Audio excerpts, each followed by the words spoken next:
Hello, welcome to my channel explore with Barsha. আজকে আমি আছি বেলুর মঠে। হুগলি নদীর তীরে অবস্থিত বেলুর মঠ। বেলুর মঠ হচ্ছে ইন্টারন্যাশনাল হেডকোয়ার্টার রামকৃষ্ণ মিশনের। স্বামী বিবেকানন্দ 1899 সালে বেলুর মঠ তৈরি করেন। আজকে আমি বেলুর মঠের ব্যাপারে সম্পূর্ণ তথ্য আপনাদের সাথে শেয়ার করব। বেলুর মঠের টাইমিং, লঞ্চ ঘাটের টাইমিং এবং প্রসাদের টাইমিং সমস্ত ডিটেল আমি শেয়ার করব, তাই স্কিপ না করে পুরো ব্লগটা আমাদের সাথে থাকবেন। এখন আমরা এন্ট্রান্স থেকে ভেতরে যাচ্ছি। খুব পিসফুল জায়গা বেলুর মঠ। এখানে এলে মন একেবারে শান্ত হয়ে যায়। আমরা এসছি বাই রোড বেলুর মঠে। এখন আমরা দাঁড়িয়ে আছি এন্ট্রান্সে। বেলুর মঠ খোলা থাকে সকাল 6:30 থেকে দুপুর 11:30 পর্যন্ত, আর বিকেলে 4টে থেকে 9টা পর্যন্ত। কিন্তু এটা এপ্রিল টু সেপ্টেম্বর মান্থের জন্য।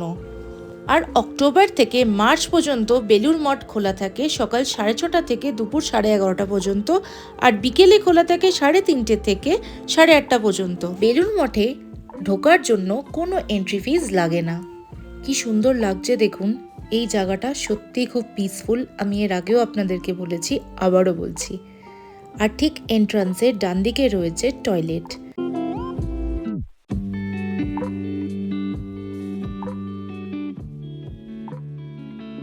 এবার আমরা প্রবেশ করছি মূল মন্দিরের দিকে। জাস্ট দেখুন কি সুন্দর লাগছে এই জায়গাটা। ইভিনিং প্রায় হয়ে আসছে। ভেতরে ঢুকেই ডান দিকে ফ্রি শু র্যাক রয়েছে।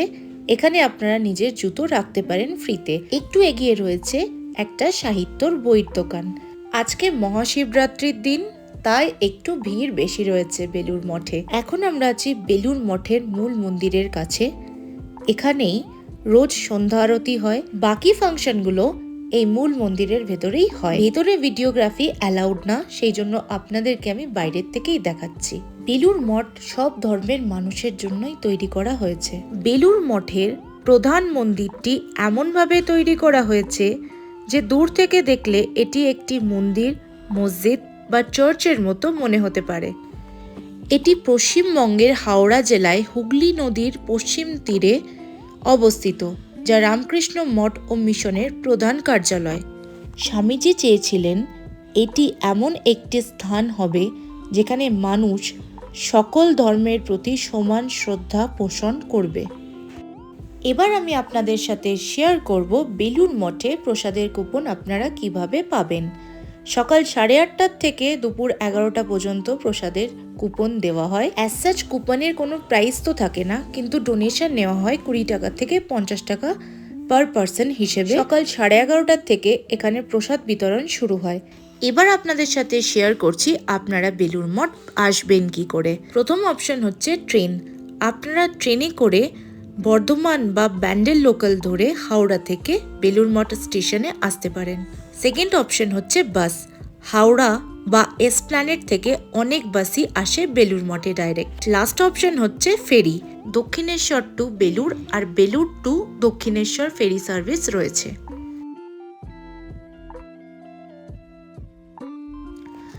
আমরা এখন ফেরির দিকে যাচ্ছি। এসছি আমি বাই রোড, বাট এখন আমি যাব ফেরি করে দক্ষিণেশ্বর। সমস্ত ডিটেলস আপনাদের সাথে শেয়ার করব। বেলুর মঠ ঘাট থেকে দক্ষিণেশ্বর ঘাট পর্যন্ত পুরোটা আমি কভার করব আর আপনাদের সাথে শেয়ার করব। বেশ অনেক বছর পর এলাম বেলুর মঠে। ভালো লাগছে, জায়গাটা একই রকম রয়েছে। আর এই শান্ত পরিবেশটা সব থেকে বেশি ভালো লাগে। শহরের শোরগোল থেকে একটু আলাদা, আর নিজেকে আর একটু কথা বলতে বলতে পৌঁছে গেলাম আন্ডারগ্রাউন্ড কার পার্কিং এর সামনে। এখানে আপনারা নিজের কার পার্কিং করতে পারেন। পার্কিং এর ঠিক ডান দিকেই রয়েছে ফেরিঘাট। এই যে ফেরিঘাট, আর সোজা চলে গেলে বেলুর মঠ। 2 হুইলারের পার্কিং এর রেট হচ্ছে 10 টাকা, আর 4 হুইলারের পার্কিং এর রেট হচ্ছে 60 টাকা প্রথম 2 ঘন্টার জন্য। ফেরিঘাটের সামনে খাবারের অনেক অপশন রয়েছে। ভেলপুরি, ফুচকা, পাপড়ি চাট, এইসব অপশনস বেশি রয়েছে। আর এখানে কয়েকটা দোকান রয়েছে যেখানে আপনারা সাজগোজের জিনিসপত্র পেয়ে যাবেন। এখন আমরা এগোচ্ছি ফেরিঘাটের দিকে।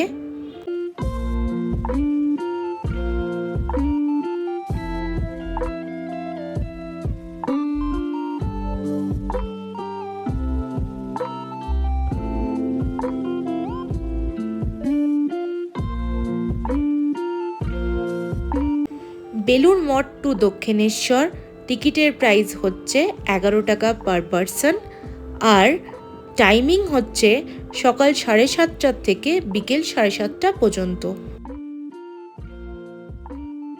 ফেরিঘাটটা বেশ পরিষ্কার এবং সাজানো গোছানো। এখন আমরা টিকিট নিয়ে নিয়েছি, এখন আমরা এগোচ্ছি ফেরির দিকে। চলুন তাহলে ঝটপট যাওয়া যাক। এই রাস্তাটা যাচ্ছে কুটিঘাট এবং হাওড়া ফেরিঘাটের দিকে। আমরা এই দিকে যাব না, আমরা যাব হচ্ছে বাঁ দিকে। এই দিকে হচ্ছে দক্ষিণেশ্বর। হাওড়া এবং কুটিঘাটের ফেরি আলাদা দিক থেকে যায় এবং দক্ষিণেশ্বর ফেরি সম্পূর্ণ আলাদা দিক থেকে যায়।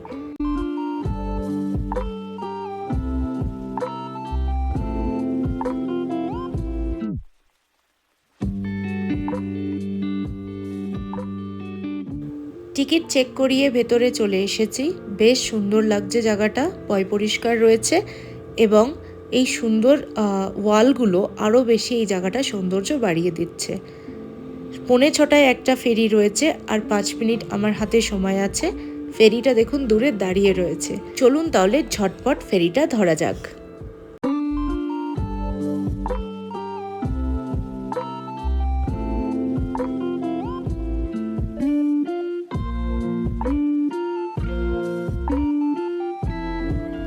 অ্যাট লাস্ট ফেরিটা ধরতে পেরেছি। এইটা হচ্ছে বেলুড় মঠের ফেরিঘাট। এখন আমরা ভেতরে রয়েছি। দেখুন কত লোক রয়েছে আর গঙ্গাটা খুব সুন্দর লাগছে। এখন সানডাউন হয়ে গেছে। আফটার সানডাউন ভিডিওসগুলো একটু ডার্ক আসবে, কিন্তু এই সময়ের সৌন্দর্য গঙ্গার এক অন্যরকম অপরূপ দৃশ্য তুলে ধরবে। 6:45 বেজে গেছে, ফেরি স্টার্ট হয়ে গেছে। এই দেখুন আমি আপনাদের সাথে শেয়ার করছি ফেরির থেকে বেলুড় মঠ দেখতে কেমন লাগে। জাস্ট অসাধারণ লাগছে।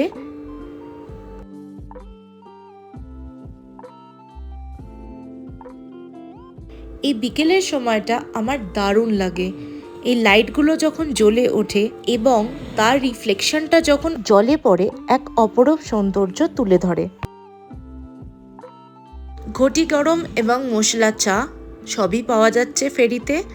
এই দেখুন একটা সুন্দর ক্রুজ ক্রস করছে। এখন আমরা কাছাকাছি চলে এসেছি বালি ব্রিজের।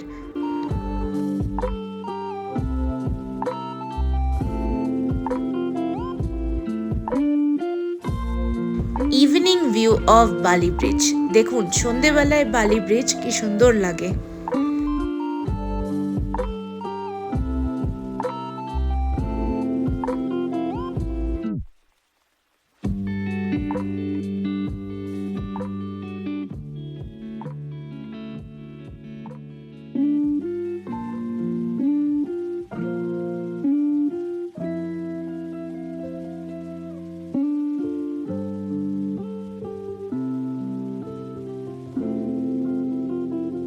দক্ষিণেশ্বর ফেরিঘাট।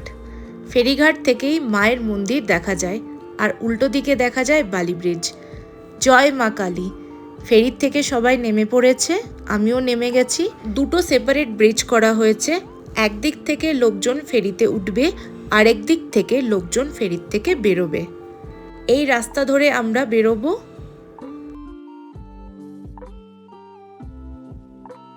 দক্ষিণেশ্বর মা ভবতারিণী ফেরিঘাট। এখান থেকে 5 মিনিট ওয়াক করলেই আমরা দক্ষিণেশ্বর পৌঁছে যাব।